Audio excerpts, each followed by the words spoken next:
Hello, my tiny friends. We are back again with another chapter of the Boxcar Children. So we are on chapter number 7. It's called A Big Meal from Little Onions. There's the picture. All right. So just a little remembering of the last chapter. The last thing that happened was that they were in the boxcar and they heard something crack in the woods. And then Watch was like, and so then that was all scary, but then pretty soon it went away and they went to sleep. All right. A big meal from Little Onions. The next morning, Jessie and Henry talked about the queer noise. They did not tell Violet and Benny. "What do you think it was?" asked Jessie. "Do you think it was a rabbit?" "I don't know," said Henry, "but I think someone was in the woods. I am glad we weren't hurt. Someone might have stepped on a stick and made it crack." "What shall we do?" asked Jessie. "Nothing," said Henry.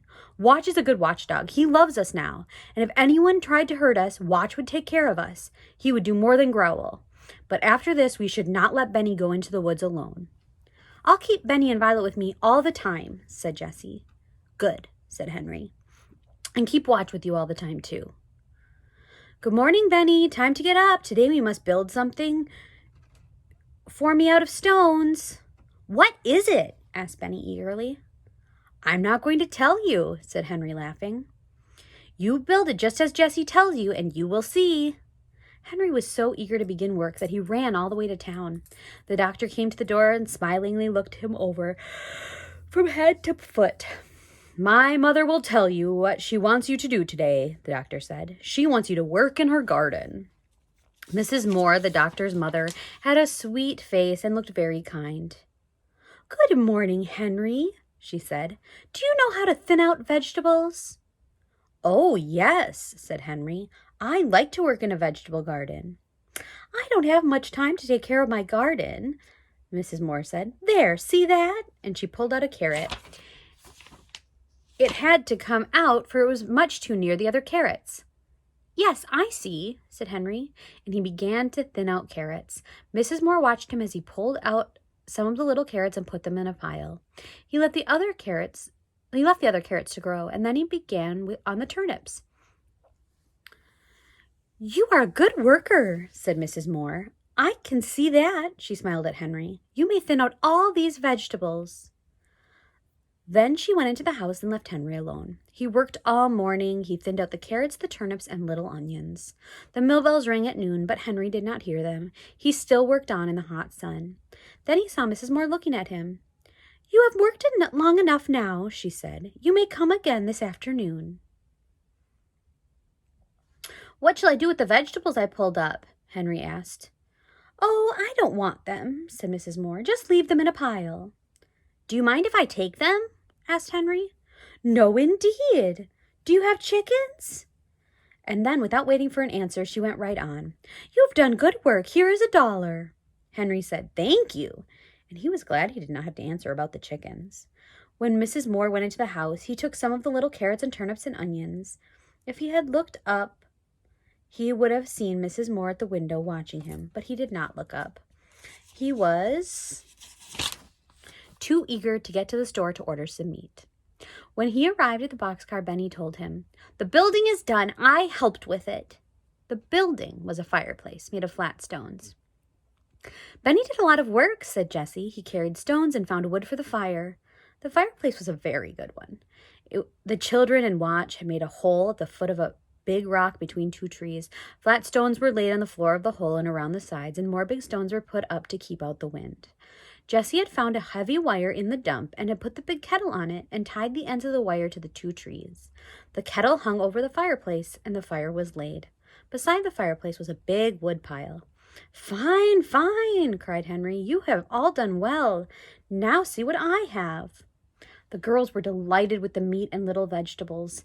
With Henry's knife, they cut the meat into little pieces, and then they filled the kettle with water from the fountain and put meat into it with a tin plate for a cover. Henry started the fire, and it burned well at once. Jessie cut the tops off the vegetables and washed them in the brook. I'll put them in after the meat has boiled or cooked a while, she said. When the water began to boil and the stew began to smell good, Watch sat down and looked at it. He sniffed hungrily at it and barked and barked. The children sat around the fireplace eating bread and milk, and now and then Jessie stirred the stew with a big spoon. It will make a great meal, said Henry. Keep it boiling and do not leave it. When I get home tonight, I'll bring you some salt. And whatever you do, don't get on fire. Violet pointed to the pitcher and the teapot that she had filled with water. That's to put on Benny or watch if he should get on fire, she said. Henry laughed and went happily on his way. He wished he could stay and smell the stew boiling, but he thought he ought to work. So he went back to Dr. Moore's house. He was very happy when Dr. Moore said, Do you want to clean up this garage? The garage was not in very good order. Dr. Moore laughed when he saw Henry look around for a broom. I must go out now, said Dr. Moore. You just clean this place up. Henry began at once. First, he opened all the boxes. On the biggest box, he painted the word tools with a long-handled brush and a can of paint he had found. On another box, he painted nails, and then he picked over the things and put the tools in the toolbox and the nails in the nail box. This was fun for Henry because he liked to get things in order. Henry found a lot of nails that were bent and covered with rust, and he put them in his pocket. I'll ask the doctor for these bent nails, he said to himself. They are no good to him, but they are fine for me. I can use every old nail I get. And he washed the floor and he washed his paintbrush. When Dr. Moore came home, he found Henry putting the brushes and paint cans and other things on the shelf. My, he cried. He looked at the garage and laughed and laughed. He laughed until his mother came out to see what he was laughing at. Look, Mother, he said. Look at these tools. Look at the shelf. Look at my hammers. 1, 2, 3, 4 hammers. Your hammer, my hammer, and 2 other hammers. They were lost. Can you use a hammer, Henry? Yes, indeed I can, cried Henry. Take one, said Dr. Moore. You found them all. Oh, thank you, said Henry, and he showed the doctor the bent nails and was told that he could have those too. He could hardly wait to get home now because he was so eager to show Benny and his sisters his new hammer and nails. Tomorrow will be Sunday, said Dr. Moore. Will you come again the next day? Oh, yes, replied Henry, who had lost all track of days. The cherries must be picked, the doctor said. He looked at Henry in a queer way. We could use any number of cherry pickers if they're all as careful as you. Could you? Asked Henry eagerly. Well, I'll come. So the 3 said goodbye, and Henry started for home. He had another $1, a pocket full of old nails, a hammer, and the pile of vegetables he had left at noon. On his way home, he bought some salt. When he arrived at the boxcar, he began to smell a delicious smell. Onions! He shouted, running up to the kettle. I do like the smell of onions. I like the turnips best, said Violet. Jessie took the cover off carefully and stirred in the salt. Henry sniffed the brown stew. It was boiling and boiling. A ladle of all things, cried Henry. Where did you get it? I found a tin cup in the dump, said Jessie, and we used a long stick for a handle and tied it to the cup with a piece of wire. It makes a fine ladle. She ladled out stew onto the plates and bowls and put a spoon in each one. Oh, said Benny. I'm so hungry I must eat my supper. The meat was well cooked and the vegetables were delicious, and Violet passed her plate for more turnips. I'd like some more onions, said Henry. All the children ate until they could not eat any more. That was the best meal I ever ate, said Jessie. Me too, said Violet. I have time tonight to make Benny's cart, remarked Henry. We'll want a cart. Will you make it with my wheels? Asked Benny. Yes, with your wheels, answered Henry. But you must cart stones in it when I get it done.